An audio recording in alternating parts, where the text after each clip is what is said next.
मैं तुमसे कुछ कहने नहीं आया हूं, मैं तुम्हें याद दिलाने आया हूं, क्योंकि जो मैं कहूंगा वह तुम्हारे भीतर पहले से ही है। तुम उसे जानते हो, बस भूल गए हो, और यह भूल ही तुम्हारी पीड़ा है। आज का विषय साधारण दिखता है, हर खुशी सबको मत बताओ, लेकिन जो साधारण दिखता है वही सबसे गहरा होता है, क्योंकि सत्य हमेशा शोर नहीं करता, वह मौन में उतरता है।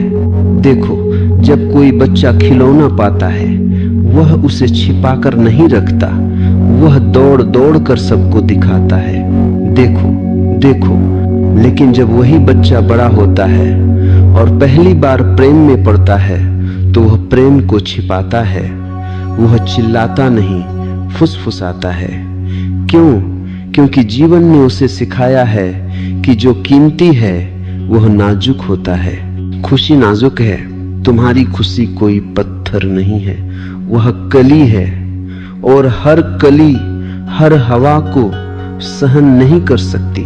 लोग पूछते हैं, ओशो क्या सच में नजर लगती है? मैं कहता हूं, नजर कोई जादू नहीं है, लेकिन चेतना की ऊर्जा है, और ऊर्जा का प्रभाव होता है।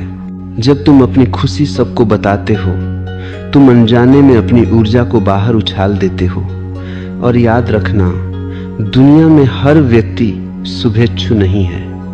अधिकतर लोग दुखी हैं, और दुखी व्यक्ति चाहे अनजाने में ही सही तुम्हारी खुशी को सहन नहीं कर पाता। यह ईर्ष्या नहीं भी हो सकती, यह असहायता है। एक आदमी मेरे पास आया, उसने कहा, मैं जब भी खुश होता हूँ कुछ न कुछ गलत हो जाता है। मैंने उससे पूछा, क्या तुम अपनी खुशी सबको बताते हो? वह हंसा और बोला, हाँ, मैं बहुत एक्साइटेड हो जाता हूँ। मैंने कहा, यही भूल है। खुशी कोई घोषणा नहीं है, खुशी कोई विज्ञापन नहीं है, खुशी कोई प्रदर्शन नहीं है। खुशी एक अंतरंग अनुभव है, जैसे ध्यान, जैसे प्रेम, जैसे प्रार्थना। जब तुम ध्यान में बैठते हो, क्या तुम ढोल बजाते हो? जब तुम्हारी आंखों में आंसू आते हैं रम आनंद के, क्या तुम माइक लेकर घोषणा करते हो? नहीं, तो फिर खुशी को क्यों चिल्लाते हो? समझो, जब कोई व्यक्ति दुखी है और तुम अपनी खुशी उसके सामने फैलाते हो तो दो बातें हो सकती हैं। पहली, वह प्रेरित हो, दूसरी वह जले। पहली बहुत दुर्लभ है, दूसरी बहुत सामान्य, क्योंकि प्रेरणा के लिए साहस चाहिए और जलन के लिए बस तुलना, और दुनिया तुलना से भरी है। मैंने एक कहानी सुनी है। एक गांव में दो मित्र थे, दोनों ने एक साथ बीज बोए। एक ने रोज अपने पौधे को देखने बुलाया, देखो कितना बड़ा हो गया। दूसरा चुपचाप पानी देता रहा। पहले का पौधा बार बार उखाड़ा गया, कोई देखने आया, कोई छुआ, कोई हंसा, कोई जल गया। दूसरे का पौधा बिना शोर के पेड़ बन गया। अब सोचो, क्या पेड़ बनने के लिए तालियों की जरूरत है? नजर कोई आंख नहीं है, नजर चेतना की दिशा है। जब कोई व्यक्ति तुम्हारी खुशी को देखता है और भीतर से कहता है मेरे पास क्यों नहीं, तो वह प्रश्न ही ऊर्जा बन जाता है, और वह ऊर्जा तुम्हारी खुशी को छूती है। यह अंधविश्वास नहीं है, यह मनोविज्ञान से भी गहरा है। यह अस्तित्व की सूक्ष्म भाषा है। तुम जब भी कुछ सुंदर रचते हो, प्रेम, आनंद, सफलता, उसे पहले अपने भीतर मजबूत होने दो। जैसे माँ गर्भ को छिपाती है, वह पूरे गांव को नहीं बताती कि गर्भ ठहरा है। वह जानती है अभी बहुत नाजुक है, और तुम गर्भ की घोषणा कर देते हो। फिर तुम कहते हो कुछ गड़बड़ हो गई। याद रखो, जो भीतर पनप रहा है उसे बाहर की भीड़ से बचाओ। मैं ये नहीं कह रहा कि खुशी बांटो मत, मैं कह रहा हूं सही समय तक प्रतीक्षा करो। पेड़ जब फल से झुक जाता है तब बांटता है, कली बांटने चली जाए तो टूट जाती है। तुम पूछ सकते हो, ओशो फिर किसे बताएं? मैं कहता हूं उसे बताओ जो तुम्हारी खुशी से और खुश हो जाए। ऐसे लोग बहुत कम होते हैं, लेकिन वे होते हैं। और यदि ऐसे ये लोग न मिलें तो मौन सबसे बड़ा मित्र है। मौन ईर्ष्या नहीं करता, मौन तुलना नहीं करता, मौन नजर नहीं लगाता, मौन पोषण करता है। जब तुम चुपचाप खुश होते हो, तुम्हारी खुशी गहरी होती जाती है, वह स्थिर होती है, वह किसी के देखने पर निर्भर नहीं रहती। और याद रखना, जो खुशी दूसरों की प्रतिक्रिया पर निर्भर है वह खुशी नहीं है, वह प्रदर्शन है। सच्ची खुशी को गवाह की जरूरत नहीं। आज से एक प्रयोग करो, जब भी कुछ अच्छा घटे तुरंत बोलो मत, पहले उसे जियो, पहले उसे सांसों में उतरो, पहले उसे शरीर में उतरने दो, फिर देखना वह टिकेगी।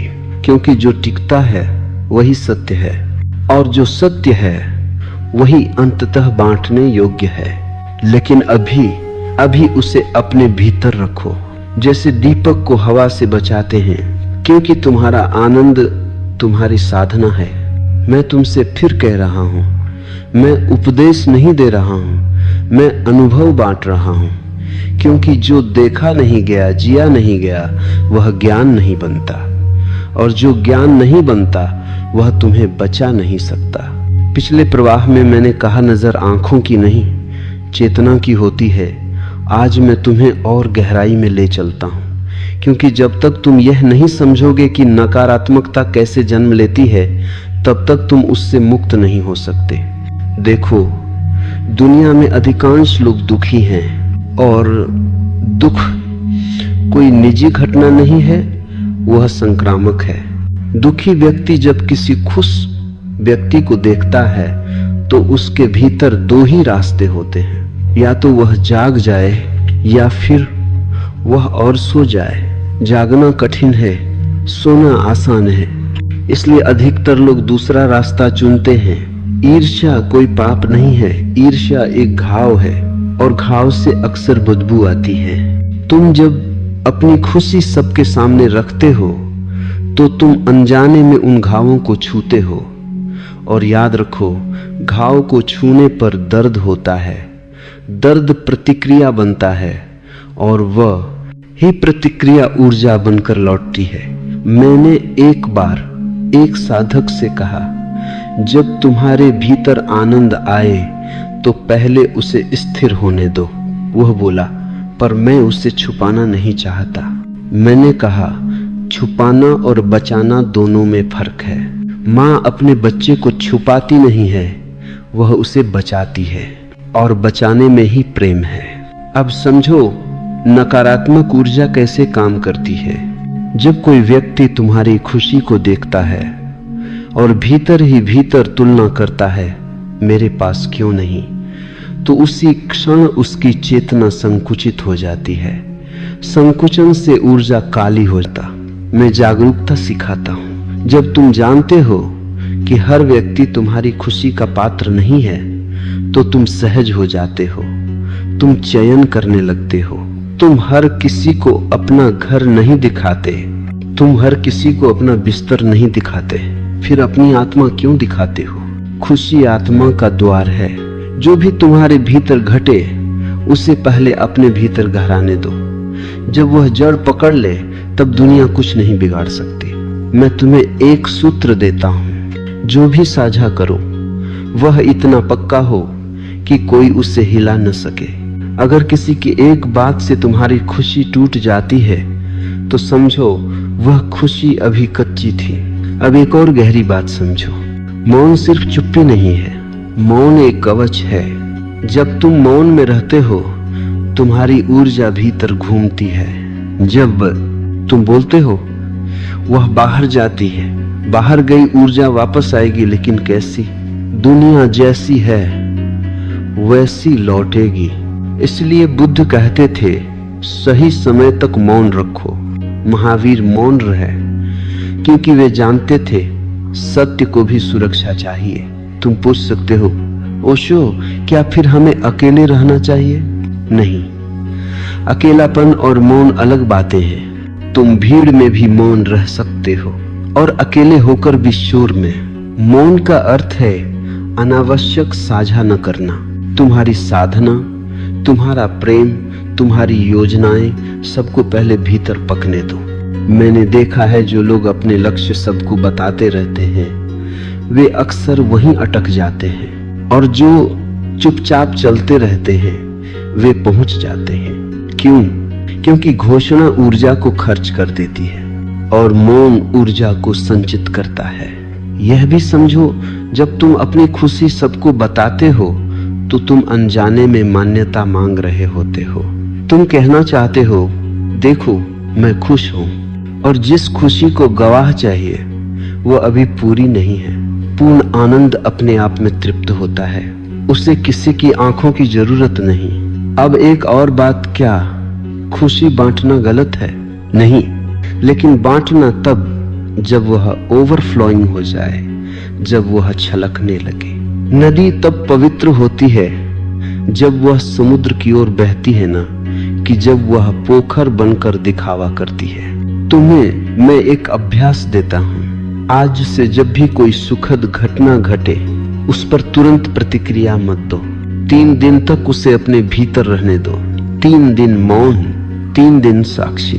अगर 3 दिन बाद भी वह खुशी उतनी ही गहरी है तो समझो वह तुम्हारी हो चुकी है। फिर चाहे कोई देखे या न देखे वह नहीं टूटेगी। और तब अगर तुम बांटो तो वह आशीर्वाद बनेगी, बोझ नहीं। याद रखो, दुनिया को अपनी रोशनी दिखाओ, लेकिन सूरज बनकर, दिए बनकर नहीं, क्योंकि दिया हवा से बुझ जाता है, सूरज नहीं।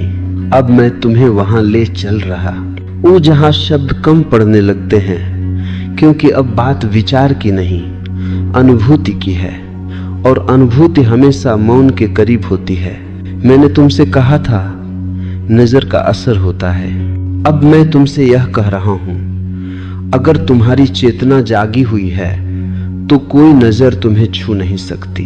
समस्या नजर में नहीं है, समस्या तुम्हारी ऊर्जा की कमजोरी में है। जब तुम भीतर से बिखरे हुए हो तब बाहर की हर हवा तुम्हें हिला देती, और जब तुम भीतर से केंद्रित हो तब तूफान भी केवल गुजर जाते हैं। अब समझो ऊर्जा की शुद्धि क्या है।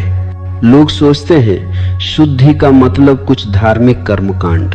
मैं कहता हूं शुद्धि का मतलब है अखंडता। जब तुम्हारा मन, तुम्हारा शरीर और तुम्हारी चेतना तीनों एक दिशा में हो तब तुम शुद्ध हो। लेकिन अधिकतर लोग ऐसे नहीं हैं। वे कुछ सोचते हैं, कुछ बोलते हैं और कुछ जीते हैं। यह विभाजन ही तुम्हें कमजोर बनाता है। जब तुम खुश होते हो लेकिन भीतर कहीं डर भी होता है, कहीं यह खुशी छिन न जाए, उसी क्षण तुमने अपनी खुशी में जहर मिला दिया।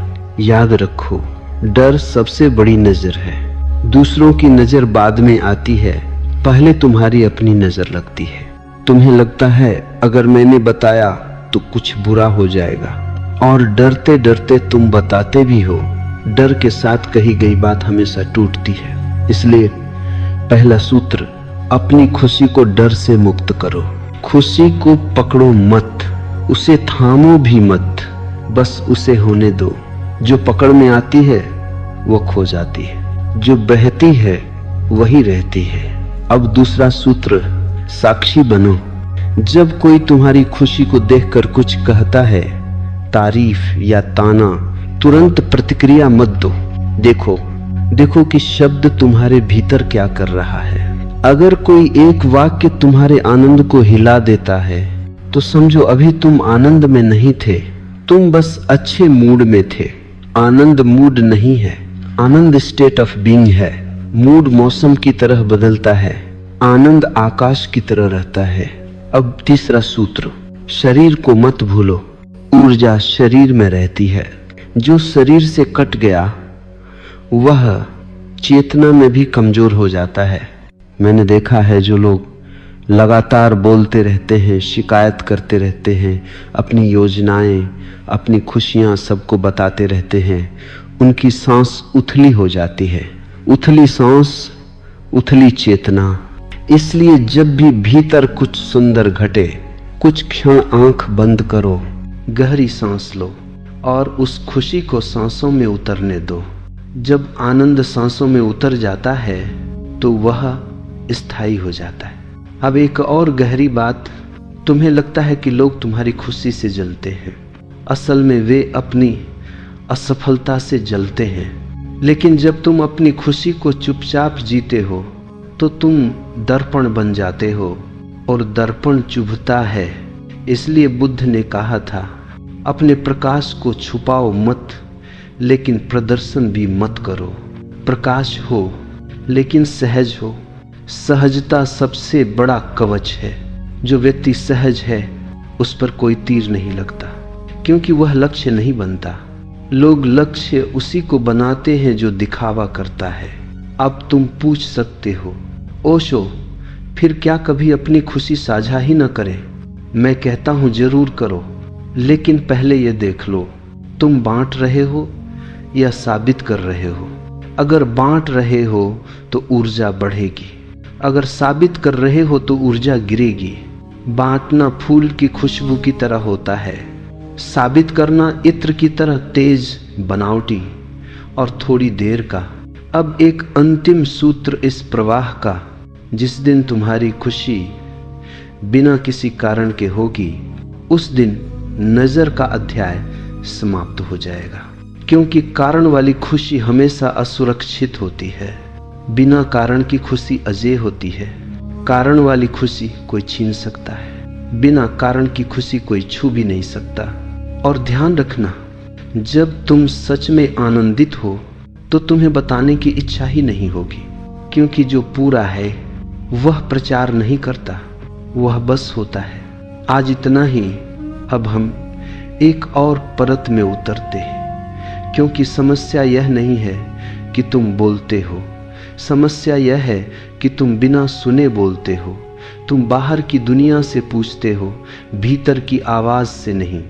याद रखो, जीवन में हर बात हर व्यक्ति के लिए नहीं होती, और जो यह समझ लेता है वह सुरक्षित हो जाता है। तुमने देखा है, कुछ लोगों से बात करके मन हल्का हो जाता है, और कुछ लोगों से बात करके मन भारी हो जाता है। बात वही होती है पर असर अलग। क्यों? क्योंकि हर व्यक्ति की चेतना एक ही तल पर नहीं होती। कुछ लोग तुम्हें सुनते हैं, कुछ लोग तुम्हें मापते हैं। जो सुनता है वह स्वीकार करता है, जो मापता है वह तुलना करता है, और तुलना से हमेशा जहर निकलता है। इसलिए पहला सूत्र आज का, हर कान सुनने योग्य नहीं होता, लेकिन तुम कैसे पहचानोगे भीतर से? जब तुम किसी से कुछ साझा करने का सोचते हो, एक क्षण रुक जाना, आंख बंद करना और अपने हृदय से पूछना, क्या यह व्यक्ति मेरी खुशी को संभाल पाएगा? अगर भीतर हल्कापन आए बोलो, अगर भीतर संकोच आए मौन रखो। भीतर की आवाज कभी गलत नहीं होती। गलत हम तब होते हैं जब हम उसे सुनते नहीं। अधिकतर लोग अपनी खुशी इसलिए खोते हैं क्योंकि वे स्वीकृति की तलाश में होते हैं। वे कहना चाहते हैं, देखो मैं भी सफल हूँ, देखो मैं भी खुश हूँ।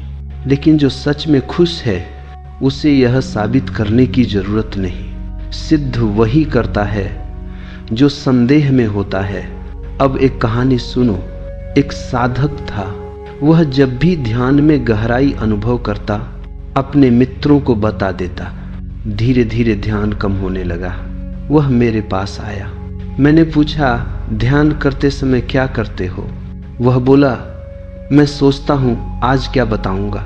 मैं हंसा। मैंने कहा, यही तो ध्यान का अंत है। जिस क्षण तुम अनुभव को साझा करने की योजना बनाने लगते हो, उसी क्षण तुम अनुभव से बाहर हो जाते हो। अनुभव को पहले पूरा होने दो। अब समझो, मौन कोई दबाव नहीं है, मौन कोई त्याग नहीं है। मौन बुद्धिमत्ता है। मौन का अर्थ है जो आवश्यक नहीं उसे रोक देना। जैसे शरीर में अनावश्यक बोलना ऊर्जा खर्च करता है, वैसे ही मन में अनावश्यक साझा करना ऊर्जा खर्च करता है। तुम्हारी खुशी भी ऊर्जा है, और ऊर्जा का अपव्यय मूर्खता है।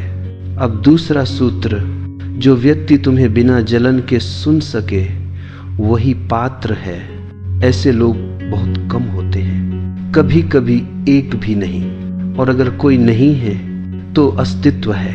अस्तित्व सुनता है, पेड़ सुनते हैं, आकाश सुनता है। तुम हंसोगे, लेकिन मैं सच कह रहा हूं। पेड़ के नीचे बैठकर अपनी खुशी को महसूस करना किसी ईर्ष्यालु व्यक्ति से बात करने से कहीं ज्यादा सुरक्षित है। प्रकृति कभी नजर नहीं लगाती, क्योंकि प्रकृति में तुलना नहीं है। अब तीसरा सूत्र, समय को पहचानो। हर बात का समय होता है। अधपका फल तोड़ लिया जाए तो कड़वा होता है। कुछ खुशियां ऐसी होती हैं जिन्हें शब्दों में ढालने में सालों लगते हैं, और तुम उन्हें उसी दिन पोस्ट कर देते हो। फिर तुम कहते हो वह खुशी चली गई। नहीं, तुमने उसे अधपका बाहर निकाल दिया। जो भीतर पूरा पक जाता है वह बाहर भी सुरक्षित रहता है। अब एक और गहरी बात, कुछ लोग ऐसे होते हैं जो तुम्हारी खुशी सुनकर तुरंत सलाह देने लगते हैं। सावधान रहना। सलाह अक्सर श्रेष्ठता का मुखौटा होती है। जहां प्रेम होता है वहां सलाह नहीं, सिर्फ सुनना होता है। इसलिए अगर कोई तुम्हारी खुशी सुनते ही उसे सुधारने लगे तो समझो वह अभी अपने भीतर खुश नहीं है, और जो स्वयं खुश नहीं वह तुम्हारी खुशी का रक्षक नहीं बन सकता। अब अंतिम सूत्र इस प्रवाह का, मौन और साझा दोनों कला है। मौन डर से नहीं होना चाहिए और साझा लालच से नहीं। अगर तुम डर से चुप हो तो तुम सिकुड़ जाओगे, अगर तुम समझ से चुप हो तो तुम मजबूत हो जाओगे। और यही अंतर है साधक और डरपोक में। अब बात गहराई की है। अब बात उस आनंद की है जो आता जाता नहीं, जो मौसम नहीं है, जो भूमि है। क्योंकि जब तक तुम्हारी खुशी की जड़ें नहीं होंगी तब तक हर हवा उसे हिला देगी और तुम कहते रहोगे नजर लग गई। नजर बाद में आती है, पहले जड़ें कमजोर होती हैं। देखो, जो वृक्ष ऊपर से हरा दिखता है जरूरी नहीं कि उसकी जड़ें गहरी हों। पहली आंधी में सच सामने आ जाता है। और जो वृक्ष साधारण दिखता है, चुपचाप खड़ा रहता है, वही सबसे मजबूत होता है। खुशी को भी जड़ें चाहिए। लोग पूछते हैं ओशो, जड़ें कैसे बनती हैं? मैं कहता हूं जड़ें बनती हैं ठहराव से। तुम्हारी समस्या यह नहीं कि तुम खुश नहीं होते, तुम्हारी समस्या यह है कि तुम ठहरते नहीं। खुशी आई तुम दौड़े, खुशी गई तुम रोए। यह दौड़ भाग ही तुम्हें खोखला बनाती है। जो ठहर जाता है वही भीतर उतरता है। आज पहला सूत्र, खुशी को समय दो। जब कोई सुंदर क्षण आए तुरंत उसे पकड़ने मत दौड़ो, उसे नाम मत दो, उसे कहानी मत बनाओ, बस बैठ जाओ। जैसे कोई झील शांत हो और चांद उसमें उतर आए। झील कुछ करती नहीं, बस होती है और चांद उतर आता है। खुशी भी ऐसी ही है। जो उसे पकड़ने की कोशिश करता है वह उसे डरा देता है। अब दूसरा सूत्र, आदत और आनंद में फर्क समझो। अधिकतर लोगों की खुशी आदत से जुड़ी होती है। कोई व्यक्ति, कोई वस्तु, कोई स्थिति, और आदत टूटते ही खुशी टूट जाती है। यह खुशी नहीं, यह निर्भरता है। निर्भरता हमेशा असुरक्षित होती है। इसलिए मैं कहता हूं, खुशी को किसी एक खूंटे से मत बांधो। आज जो मिला है उसके लिए कृतज्ञ हो जाओ, लेकिन उसे शर्त मत बनाओ। जो शर्त पर टिका है वह कभी जड़ नहीं पकड़ता। अब तीसरा सूत्र, कृतज्ञता को रोज का अभ्यास बनाओ। कृतज्ञता जड़ है, शिकायत कुल्हाड़ी है। जिस दिन तुम शिकायत करते हो उस दिन तुम अपनी ही जड़ काटते हो। ध्यान देना, जब तुम अपनी खुशी सबको बताते हो अक्सर उसके साथ शिकायत भी जुड़ी होती है। हाँ, खुश तो हूं, लेकिन ये लेकिन ही जहर है। अगर खुश हो पूरा खुश हो, अगर दुखी हो पूरा दुखी हो। बीच का आदमी सबसे कमजोर होता है। अब एक गहरी बात, तुम्हारी खुशी तब तक स्थिर नहीं होगी जब तक वह अकेले भी टिक न सके। अगर तुम्हारी खुशी को किसी की मौजूदगी चाहिए तो वह प्रेम नहीं आ सकती है। अगर तुम्हारी खुशी को किसी की प्रतिक्रिया चाहिए तो वह आनंद नहीं अहंकार है। इसीलिए मैं साधकों से कहता हूं, कुछ समय अकेले खुश होना सीखो, बिना कारण, बिना गवाह, बिना दर्शक। यह अभ्यास कठिन है क्योंकि अहंकार को दर्शक चाहिए, लेकिन जो इस कठिनाई से गुजर गया उसकी खुशी फिर कोई छीन नहीं सकता। अब चौथा सूत्र, शरीर में उतरना। खुशी अगर सिर में रह गई तो विचार बन जाएगी और विचार टूटते हैं। खुशी को पेट में उतारो, छाती में उतारो, पैरों में उतारो। चलते समय महसूस करो मैं खुश हूं, बोलते समय नहीं, महसूस करते समय। जो महसूस में उतर गया वह जड़ बन गया। अब आखिरी और सबसे महत्वपूर्ण सूत्र, जो भीतर स्थिर हो गया उसे बाहर छुपाने की जरूरत नहीं रहती। तब तुम बोलो या न बोलो फर्क नहीं पड़ता, क्योंकि तब नजर कुछ नहीं कर सकती। नजर केवल उसी को लगती है जो खुद पर भरोसा नहीं करता। जिस दिन तुम्हारी खुशी को किसी की मंजूरी की जरूरत नहीं होगी, उस दिन यह अध्याय समाप्त हो जाएगा। तब तुम सहज हो जाओगे, सरल हो जाओगे, और सरलता सबसे बड़ा सुरक्षा कवच है। अब हम उस भूमि पर आते हैं जहां आज का मन सबसे अधिक उलझा है। ये समय शोर का है, हर ओर घोषणाएं हैं, प्रदर्शन है, पोस्ट हैं, प्रतिक्रियाएं हैं, और तुम सोचते हो अगर मैंने नहीं बताया तो क्या मेरी खुशी अधूरी रह जाएगी? नहीं, अधूरी खुशी वह है जिसे बताना पड़े। समझो आधुनिक मन एक भूल में जी रहा है। वह मान बैठा है कि जो दिखता है वही है। इसलिए लोग जीने से पहले दिखाने लगते हैं, और यही उलटी यात्रा है। जीवन पहले भीतर घटता है, फिर बाहर दिखाई देता है, लेकिन तुम बाहर दिखाने में ही इतने व्यस्त हो कि भीतर घटने का समय ही नहीं बचता।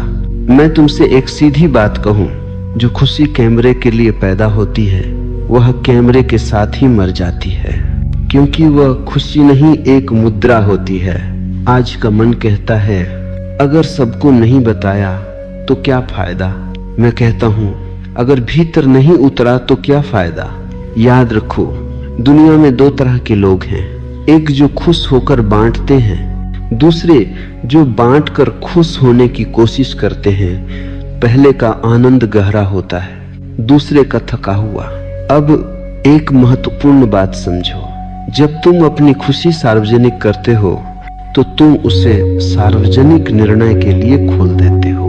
अब कोई तारीफ करेगा, कोई तंज कसेगा, कोई तुलना करेगा, और तुम्हारा मन जो अभी स्थिर नहीं है उन सब से हिलने लगेगा। फिर तुम कहते हो नजर लग गई। नहीं, तुमने अपनी खुशी को बाजार में रख दिया। बाजार में सब कुछ तोला जाता है, और जो तोलने योग्य हो जाए वह पवित्र नहीं रहता। इसलिए पहला सूत्र आज का, अपनी खुशी को निजी रखना कोई कमजोरी नहीं, परिपक्वता है। परिपक्व फल पेड़ से चिल्लाकर नहीं कहता मैं मीठा हूं, वह चुपचाप पकता है। अब तुम पूछोगे तो क्या हमें दुनिया से कट जाना चाहिए? नहीं, मैं कटाव नहीं सिखाता, मैं संतुलन सिखाता हूं। तुम दुनिया में रहो, लेकिन दुनिया तुम्हारे भीतर न घुसे। तुम साझा करो, लेकिन अपनी आत्मा को नहीं, सिर्फ अपनी छाया को। अब एक और गहरी बात, आज लोग अपनी खुशी इसलिए दिखाते हैं क्योंकि वे अकेले उसे महसूस नहीं कर पाते। अकेले बैठो और अगर भीतर खालीपन लगे तो समझो वह खुशी नहीं थी। खुशी अकेले में और गहरी होनी चाहिए, भीड़ में नहीं। भीड़ में तो नशा होता है। इसलिए मैं कहता हूं, अगर तुम्हारी खुशी अकेले में टिकती है तो दुनिया में वह सुरक्षित है। अब दूसरा सूत्र, दिखावे से नहीं, सादगी से जियो। सादगी का मतलब यह नहीं कि तुम छुप जाओ। सादगी का मतलब है जो है वही है, न बढ़ाना न घटाना। जो बढ़ाता है वह झूठ में जाता है, जो घटाता है वह डर में जाता है। सादगी दोनों से मुक्त है। अब तीसरा सूत्र, डिजिटल शोर से विराम। दिन में कुछ समय ऐसा रखो जब तुम कुछ साझा न करो, कुछ देखो नहीं, कुछ प्रतिक्रिया न दो, बस रहो। शुरू में बेचैनी होगी, मन कहेगा कुछ मिस हो रहा है। हाँ, तुम वही मिस कर रहे हो जो तुम्हें बीमार कर रहा था। धीरे धीरे तुम्हें एक नई शांति मिलेगी। वह शांति तुम्हारी खुशी की ढाल बन जाएगी और तब तुम देखोगे कोई नजर नहीं लग रही, क्योंकि अब तुम भीतर से भरे हुए हो। अब आखिरी बात इस प्रवाह की, जो अपनी उसी को बचाकर रखता है वह कंजूस नहीं होता, वह सजग होता है। और सजग व्यक्ति ही सच में बांट सकता है, क्योंकि उसके पास देने के लिए बहुत होता है। अब एक बहुत सूक्ष्म बिंदु पर ध्यान दो, क्योंकि यहाँ अक्सर साधक चूक जाते हैं। जब मैं कहता हूँ हर खुशी सबको मत बताओ, तो कुछ लोग भीतर से सख्त होने लगते हैं। वे दीवारें खड़ी कर लेते हैं। वे सोचते हैं अब किसी से कुछ साझा ही नहीं करना। यह भी भूल है। मौन अगर प्रेम से न जन्मा हो तो वह करुणा नहीं, रक्षा बन जाता है। और रक्षा में धीरे धीरे कठोरता आ जाती है। मैं तुम्हें कठोर नहीं बनाना चाहता, मैं तुम्हें सजग और कोमल बनाना चाहता हूँ। याद रखो, कोमलता कमजोरी नहीं है, कमजोरी अचेतनता है। सजग कोमल व्यक्ति सबसे सुरक्षित होता है। अब समझो करुणा क्या है। करुणा का अर्थ यह नहीं कि तुम हर किसी को अपना हृदय दे दो। करुणा का अर्थ है तुम हर किसी को सम्मान दो, लेकिन अपनी गहराई सबको मत सौंपो। कमल की तरह जियो, पानी में रहो, लेकिन पानी से भीगे नहीं। कमल पानी से लड़ता नहीं, वह पानी को दोष भी नहीं देता, वह बस ऊपर रहता है। यही संतुलन है। अब देखो, कुछ लोग तुम्हारी खुशी सुनकर दुखी हो जाते हैं। क्या इसका अर्थ यह है कि वे तुम्हारे शत्रु हैं? नहीं, वे बस अपने अंधकार में हैं, और अंधकार में खड़ा व्यक्ति रोशनी से चिढ़ता है। इसलिए करुणा का पहला सूत्र, दुखी लोगों से नाराज मत हो। वे तुम्हें चोट नहीं देना चाहते, वे स्वयं घायल हैं। लेकिन इसका यह अर्थ नहीं कि तुम अपने घाव उनके सामने खोल दो। करुणा और मूर्खता में अंतर है। करुणा समझ से आती है, मूर्खता भावुकता से। अब दूसरा सूत्र, अपनी खुशी छुपाओ नहीं, लेकिन उसे थोपो भी मत। अगर कोई पूछे और तुम्हें भीतर से सहज लगे तो बोलो, अगर कोई न पूछे तो चुप रहो। खुशी का प्रचार मत करो, खुशी का निमंत्रण भी मत भेजो। खुशी अपने आप महसूस होती है। अगर कोई तुम्हारे पास बैठकर हल्का महसूस करता है तो समझो तुम सही ढंग से खुश हो। अगर कोई तुम्हारे पास बैठकर छोटा महसूस करता है तो समझो कहीं न कहीं अहंकार घुस गया है। अब तीसरा सूत्र, करुणा में तुलना नहीं होती। अगर तुम भीतर ही भीतर सोचते हो मैं खुश हूं, ये नहीं है, तो तुरंत सावधान हो जाना। यह विचार ही तुम्हारी खुशी को जहरीला बना देगा। सच्चा आनंद कभी खुद को ऊंचा नहीं रखता, वह सहज होता है। न विनम्रता का दिखावा, न श्रेष्ठता का गर्व। अब एक गहरी बात, जब तुम सच में आनंदित होते हो तो तुम किसी को बदलने की कोशिश नहीं करते, तुम उपदेश नहीं देते, तुम सुधारने नहीं लगते। तुम्हारी मौजूदगी ही काफी होती है, और यही सबसे बड़ी करुणा है। इसलिए मैं कहता हूं, अगर तुम्हारी खुशी किसी को चुभ रही है तो बोलना कम करो, होना ज्यादा। होना कभी चुभता नहीं, शब्द चुभते हैं, घोषणाएं चुभती हैं। अब अंतिम सूत्र इस प्रवाह का, करुणा का अर्थ है तुम किसी को उसकी गति से चलने दो। तुम तेज हो गए हो, ये अच्छी बात है, लेकिन इसका यह अर्थ नहीं कि सबको दौड़ाओ। कुछ लोग अभी चलना सीख रहे हैं, तुम दौड़ते रहो, मुस्कुराते रहो, लेकिन पीछे मुड़कर धूल मत उड़ाओ। बस इतना काफी है। यही संतुलन है, मौन भी, करुणा भी और आनंद भी। अब हम उस द्वार पर खड़े हैं जहां साधारण मन पीछे छूटने लगता है। यहां तक आते आते तुमने समझ लिया होगा कि खुशी को बचाना है, दिखाना नहीं, साझा करना है, साबित नहीं।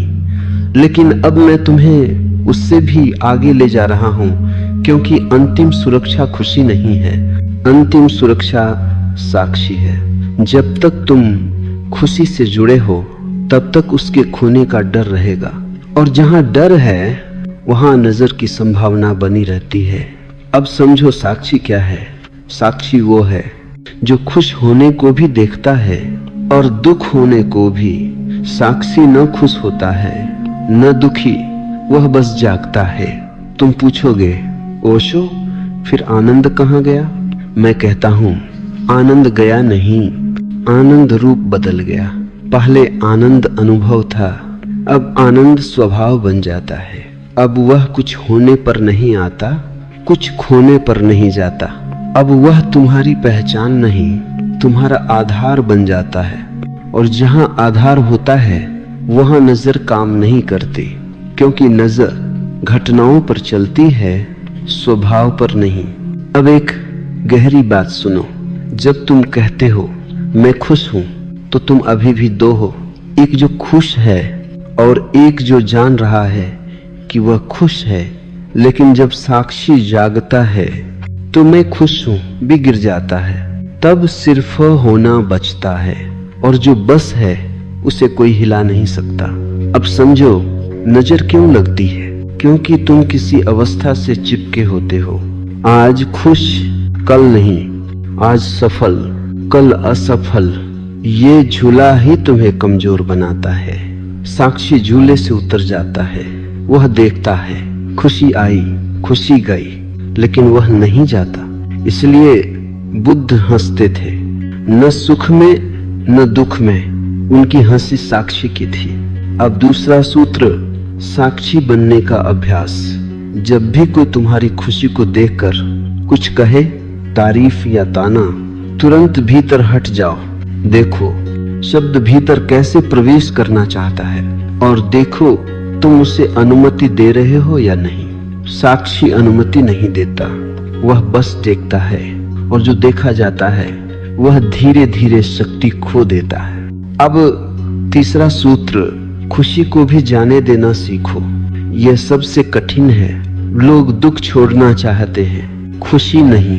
लेकिन जो खुशी को नहीं छोड़ सकता वह अभी भी डर में है। सच्चा संन्यास खुशी का भी त्याग है। त्याग का अर्थ यह नहीं कि खुश मत रहो, त्याग का अर्थ है खुशी से चिपको मत। चिपकाव ही नजर को निमंत्रण देता है। अब एक कहानी, एक शिष्य बोला, गुरु मुझे डर है कि मेरी शांति टूट न जाए। गुरु ने कहा, जो टूट सकती है वह तुम्हारी नहीं थी। साक्षी की शांति टूटती नहीं, क्योंकि वह बनाई नहीं गई। अब अंतिम सूत्र इस प्रवाह का, जिस दिन तुम अपनी खुशी को भी पकड़ना छोड़ दोगे, उस दिन नजर, डर, सुरक्षा सब शब्द गिर जाएंगे। तब न कोई तुम्हारी खुशी छीन सकता है, न तुम्हें उसे छुपाने की जरूरत रहेगी, क्योंकि तब तुम स्वयं खुशी नहीं हो, तुम उससे भी आगे हो, तुम चेतना हो। अब सवाल ये नहीं रहा कि साक्षी क्या है, अब सवाल यह है इसे जिया कैसे जाए। क्योंकि समझ अगर जीवन में न उतरे तो वह बोझ बन जाती है, और बोझ से आनंद नहीं उपजता। साक्षी कोई गुफा की चीज नहीं है। साक्षी बाजार में भी उतना ही संभव है जितना ध्यान कक्ष में। असल परीक्षा वही होती है। अब समझो दैनिक जीवन में सबसे बड़ी चुनौती क्या है? संबंध। जहां दूसरा है वहां प्रतिक्रिया है, जहां प्रतिक्रिया है वहां भूल है, और वही भूल तुम्हारी खुशी को बार बार बाहर फेंक देती है। पहला सूत्र, संबंधों में कुछ भी व्यक्तिगत मत लो। यह बहुत कठिन है, लेकिन यही द्वार है।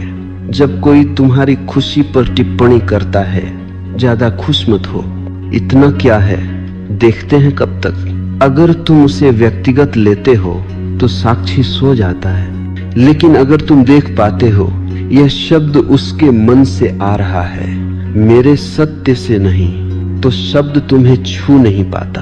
तब तुम मुस्कुरा सकते हो, और मुस्कान यहाँ उत्तर नहीं, साक्षी की उपस्थिति है। अब दूसरा सूत्र, संबंधों में अपनी खुशी का बोझ मत डालो। लोग अपनी खुशी दूसरों से मान्यता के लिए बांटते हैं। वे चाहते हैं तुम भी मानो कि मैं खुश हूं। यह बोझ है। कोई भी व्यक्ति दूसरे की खुशी का जिम्मेदार नहीं होना चाहता। इसलिए मैं कहता हूं, अपनी खुशी को किसी पर मत टिको, उसे अपने भीतर रहने दो। अब तीसरा सूत्र, कर्म करते समय भी साक्षी। जब तुम काम कर रहे हो, ऑफिस में, घर में, समाज में, पूरा डूबो, लेकिन भीतर एक हिस्सा देखता रहे। यह देखने वाला हिस्सा तुम्हें बचाता है, वह तुम्हें बताता है अब तुम बह रहे हो, अब तुम फिसल रहे हो, अब तुम चिपक रहे हो, और जैसे ही तुम देखते हो चिपकाव ढीला पड़ जाता है। अब चौथा सूत्र, अपेक्षा छोड़ो। अपेक्षा ही वह जगह है जहां नजर घुसती है। तुम खुश होते हो और चाहते हो कि दूसरा भी उसी तरह प्रतिक्रिया दे, और जब वह नहीं देता तो तुम्हारी खुशी गिरने लगती है। ये गिरावट नजर से नहीं, अपेक्षा से आती है। अपेक्षा छोड़ते ही साक्षी फिर जाग जाता है। अब एक बहुत महत्वपूर्ण बात, साक्षी बनने का अर्थ यह नहीं कि तुम भावहीन हो जाओ। साक्षी रो सकता है, साक्षी हंस सकता है, लेकिन वह डूबता नहीं। जैसे नदी में कमल तैरता है, पानी में है, पानी उसका नहीं है। अब अंतिम सूत्र इस प्रवाह का, दिन में कम से कम एक क्षण ऐसा रखो जब तुम कुछ भी न करो, सिर्फ देखो। न प्रार्थना, न ध्यान, न मंत्र, बस देखो सांस को, विचार को, भाव को। यही अभ्यास धीरे धीरे पूरे दिन में फैल जाएगा, और एक दिन तुम पाओगे खुशी आ रही है, खुशी जा रही है, लेकिन तुम वही हो। नजर अब अप्रासंगिक हो चुकी है, क्योंकि अब कोई मैं नहीं है जिस पर नजर लगे। अब यहाँ कोई विषय नहीं बचा। अब हर खुशी सबको मत बताओ भी छूटने को है, क्योंकि जो समझने योग्य था वह समझ लिया गया, और जो जीने योग्य था वह जी लिया गया। अब मैं तुम्हें कुछ सिखाने नहीं आया हूँ, अब मैं तुम्हें छीनने आया हूँ तुम्हारी आखिरी पकड़। देखो, जब तुम इस यात्रा की शुरुआत में थे तब तुम डरते थे नजर लग जाएगी, फिर तुम समझने लगे खुशी को बचाना है, फिर तुम मौन में उतरे, फिर साक्षी बने, और अब न नजर बची है, न खुशी बची है, न बचाने वाला बचा है। अब केवल होना है, और जो केवल होता है वह न छुपाता है, न दिखाता है, वह बस है। जैसे आकाश यह नहीं सोचता आज बादल आएंगे तो क्या होगा, आज बिजली गिरी तो क्या होगा। आकाश सबको स्थान देता है, लेकिन किसी से बंधता नहीं। अब समझो, नजर किसे लगती है?